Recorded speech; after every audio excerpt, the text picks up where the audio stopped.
derrière. Tout est là. Bon, Tout est ici, là. Ok. Bon, bah merci, on va tout Mais de déballer. rien, ça marche. Ah oui, ça va avec. Ah, c'est mes crochets. Merci beaucoup. Merci beaucoup. De rien. Bon courage. Merci.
plaisir pour moi d'ouvrir cette cérémonie dédiée aux 140 ans de notre fondation. Pour fêter cela, nous avons la chance d'être accueillis à l'Hôtel de Ville.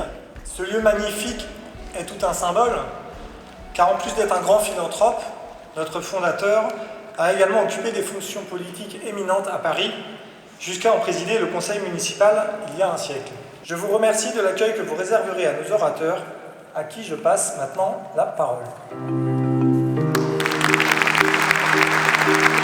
Au nom la maire de Paris, je suis évidemment très heureuse de pouvoir vous accueillir aujourd'hui pour cette belle date d'anniversaire. À Paris, je crois que c'est près de 700 professionnels qui interviennent dans les différentes structures. Et permettez-moi simplement de leur dire merci. Je sais tout le travail, tout l'engagement, tout le professionnalisme qu'ils mettent en œuvre. C'est un honneur de m'adresser à vous aujourd'hui en ce lieu prestigieux et très symbolique de l'Hôtel de Ville de Paris pour célébrer les 140 ans de la Fondation Léopold Bellan. En 1884, un homme visionnaire et profondément humaniste, Léopold Bellan, fondait notre institution. Il est passionné de progrès et de justice sociale et consacre toute sa vie et son énergie à des actions philanthropiques d'envergure. Léopold Bellan, sa grande passion, ce qui l'a occupé toute sa vie, c'était l'éducation populaire, c'était l'amélioration du sport populaire par l'éducation. Aimer le peuple, l'aimer profondément, connaître ses besoins, comprendre ses douleurs, se pencher sur ses infortunes, cette figure exemplaire, soucieuse du bien-être de ses contemporains, voilà qui était Léopold Bellan. Et vous comprendrez que nous ayons à cœur de poursuivre son œuvre et de perpétuer sa mission. On ne doit pas masquer nos inquiétudes face aux défis qui nous menacent. Dans le domaine du grand âge, le maintien à domicile doit être encouragé. Mais les financements des EHPAD et des services à domicile sont actuellement insuffisants et de nombreux établissements connaissent d'importants déficits. Les aides-soignants, infirmiers et aides à domicile exercent des métiers durs, éprouvants et qui attirent peu de vocations. Nous sommes contraints de mettre en place des solutions d'intérim coûteuses, entraînant une baisse de la qualité de l'accompagnement, une situation à laquelle nous ne pouvons nous résoudre. Pour répondre aux besoins à venir des personnes que nous accompagnons, il faut offrir aux établissements les moyens humains et adapter nos structures pour mieux soigner, mieux accompagner et offrir à chacun une place digne. Cette journée marque également le 20e anniversaire de la loi handicap de 2005, qui a permis des avancées majeures pour les personnes concernées. Elle portait une vision d'inclusion des personnes en situation de handicap dans tous les champs de la société. Elle a permis des avancées importantes sur l'accessibilité, sur l'accès aux droits, sur l'école ou encore sur l'insertion dans l'emploi. Nos actions se sont toujours voulues complémentaires de la République et de nos partenaires institutionnels. Je suis très heureuse de pouvoir prendre cette parole et une petite parole par rapport à cette œuvre magnifique et grandiose qu'un homme a fait ici à Menet. Pour comprendre un peu cette magnifique fondation avec ses 2400 professionnels qui interviennent sur le territoire national. Et notamment, je pense à celles et ceux qui sont passés par ces établissements depuis 140 ans. Merci beaucoup. J'appelle donc Tanguy Baudin, directeur départemental de Paris de l'Agence régionale de santé. Je suis vraiment très content d'être avec vous aujourd'hui. Alors c'est vrai que c'est un événement majeur, c'est impressionnant, 140 ans. On parle beaucoup d'histoire, mais c'est aussi important à l'occasion des 140 ans de montrer tous les développements et toutes les innovations qui ont été mises en œuvre par la Fondation Léopold Bellan. Pour l'ARS Île-de-France, c'est vrai qu'on attache une importance particulière à travailler avec les acteurs de la société civile, avec les fondations telles que la vôtre, parce qu'on le sait qu'elles jouent un rôle essentiel dans la mise en œuvre des politiques de santé, mais aussi sur le terrain avec les services de proximité. Et c'est vrai que tout ce que nous déployons actuellement sur les services autonomie et autres sont de véritables exemples. Enfin, pour que cette cérémonie soit complète, vous aurez la chance d'entendre des témoignages de 4 personnes accompagnées par la Fondation à un moment de leur vie et qui représentent aujourd'hui nos 4 secteurs d'activité et le sens premier de notre action. Et du coup, j'ai rencontré l'association Léopold Bellan à mes 9 ans, quand on m'a annoncé que j'allais être placée en foyer. Alors au début, j'ai eu très peur, parce que foyer, pour moi, c'était un peu ce qu'il y avait dans les films.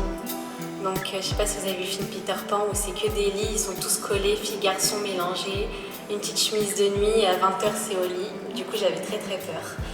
Et au final, quand je suis arrivée au foyer Léopold Bellan, les éducateurs étaient là, et surtout pour nous aider. Et au final, on parle du foyer de jeunes filles de Courbevoie, qui est aussi sur l'association. Grâce à l'accompagnement de PCRH, donc les éducateurs, psychologues et toute l'équipe. Ces dernières années, je peux dire que j'ai beaucoup évolué. Je suis assez anxieux, mais j'ai appris à prendre confiance en moi et au niveau relationnel. papiers administratifs, le budget, quelques appartements et plein d'autres sujets. Au bout des 3 ans, les éducateurs m'ont poussé à dépasser mes craintes de rester à lire sur une durant 1 an et demi, car ils pensaient que j'en étais capable. Je m'appelle Josette Edlon, d'écolard, je suis née au Havre, le 16 janvier 1950. J'ai donc 75 ans. Et franchement, j'ai trouvé ça extraordinairement bien fait et très intelligent. Tout est fait pour nous rendre acteurs de notre santé, responsables de ce qui nous arrive, et on nous donne les cartes en main pour vraiment avoir notre santé, la rendre le meilleur possible. Dans quelques instants, vous aurez l'occasion de découvrir une exposition photographique exceptionnelle. Cette exposition met en lumière les 140 visages qui incarnent notre diversité et notre humanité. Ces portraits réunissent des personnes accompagnées, les professionnels, les bénévoles et les donateurs. Ils symbolisent à eux seuls les 1000 visages de notre société.